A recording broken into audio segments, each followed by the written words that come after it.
চোখ রাখবো পরের খবরে।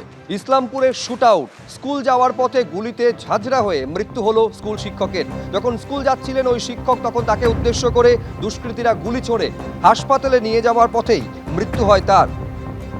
স্কুল যাওয়ার পথে শিক্ষককে লক্ষ্য করে গুলি করে দুষ্কৃতীরা। মৃত্যু হলো রামগঞ্জের রাজা ভীম প্রাথমিক বিদ্যালয়ের শিক্ষক নজরুল ইসলামের।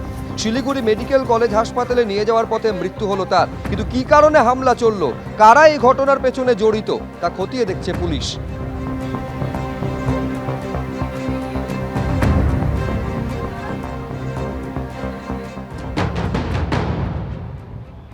আমি আওয়াজ পাইলাম পটং করে উঠলো। এই দেখলাম সামনে একটা অন্য ছেলে পড়ছিল, ওই ছেলেটা নাই ওষুধ দিতে গেছে। হ্যাঁ, এই আমি দেখলাম পটাশ করে উঠছে। তারপরে আমি গেলাম, যা দেখলাম ও আস্তে করে শুয়ে পড়লো, গুলির আওয়াজ পেলাম। তারপর উল্টে দেখলাম যে দুইটা ছেলে এদিকে গেল মোট ব্যাগ নিয়ে, আর মাস্টারমশাই আবার ব্যাগ ঘুরে তারপরে বললো ভাই আমাকে গুলি মারছে। ওই ছেলেটাকে বললো, যে ছেলে দাঁড়াইছিল। হ্যাঁ, তারপর আমি গেলাম, আমি যা দেখলাম হ্যাঁ লোকটা আস্তে করে শুয়ে পড়লো। ওই ছেলেটা এখন ওষুধ দিতে গেছে, ছেলেটাকে চিনি না, ওষুধ দিতে গেছে। ওই ছেলেটা থানায় আবার ফোন লাগাইছে। হ্যাঁ, দুইজন ছিল। হেলমেট পরেছিল?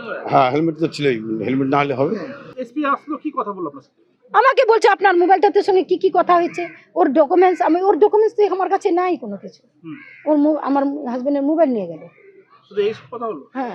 আপনি বলেন নাই যে কাউকে অ্যারেস্ট হয়েছে কিনা? হ্যাঁ, না বলছে আমরা আপ্রাণ চেষ্টা করব। আমি ঠিক ওখানে রামগঞ্জে ওদিকে পুলিশ আছে, ইসলামপুর পুলিশ মাঝখানে হয়েছে।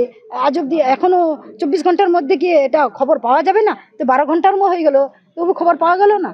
ঠিক আছে, পুলিশের তদন্তে ভরসা আছে তো আপনাদের?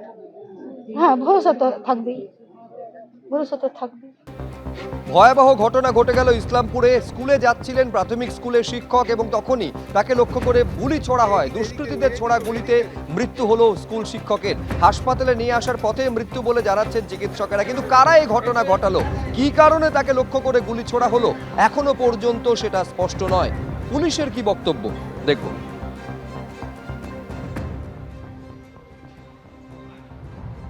আমরা ইনভেস্টিগেশনটা করছি। আমরা কিছু তথ্য পেয়েছি, এই জন্যে বাড়িতে এসেছি, মানে যার বাড়ি ওনার বাড়িতে আমরা এসেছি।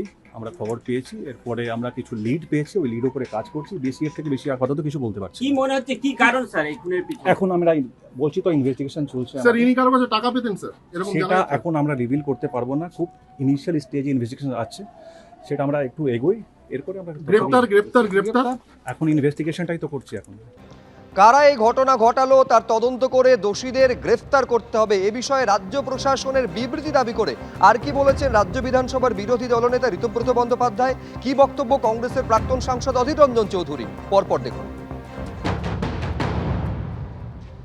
সাংঘাতিক ঘটনা, মানে এটা তো একটা সিরিয়াস ঘটনা। অবিলম্বে এর তদন্ত হওয়া উচিত, পূর্ণাঙ্গ তদন্ত হওয়া উচিত। দোষীদের অবিলম্বে তাদের গ্রেপ্তার করার ব্যবস্থা করা উচিত, এবং কি পরিপ্রেক্ষিতে হয়েছে, কেন হয়েছে, অবিলম্বে রাজ্য প্রশাসনের এই বিষয়ে হস্তক্ষেপ করা উচিত এবং বিবৃতি দেওয়া উচিত। কারণ আমাদের সবার জানা দরকার যে কোন পরিস্থিতিতে এইরকম একটা ঘটনা ঘটলো, যে একজন স্কুলের প্রধান শিক্ষক গুলিবিদ্ধ হলেন এবং তার মৃত্যু ঘটলো। গুলি কালচার আগেও ছিল, সেই কালচারই বহন করে চলেছে আজকের জমানায়। এটা তো নতুন কালচার নয়। হাসপাতালের মধ্যে বাইরে গুলি গালাগালা চলছে বাংলায়, বোম পিস্তল গুলি গালা, এই তো লুট, এই তো বাংলা। সেই বাংলা যে ছবি, সেই ছবি থেকে আমরা তো বার হতে পারছি না, পারলামও না, আজকের দিন পর্যন্ত পারিনি। জানি না ভবিষ্যতে কি হবে, তবে সম্ভাবনা খুবই কম। এবিপি আনন্দ, এগিয়ে থাকে, এগিয়ে রাখে।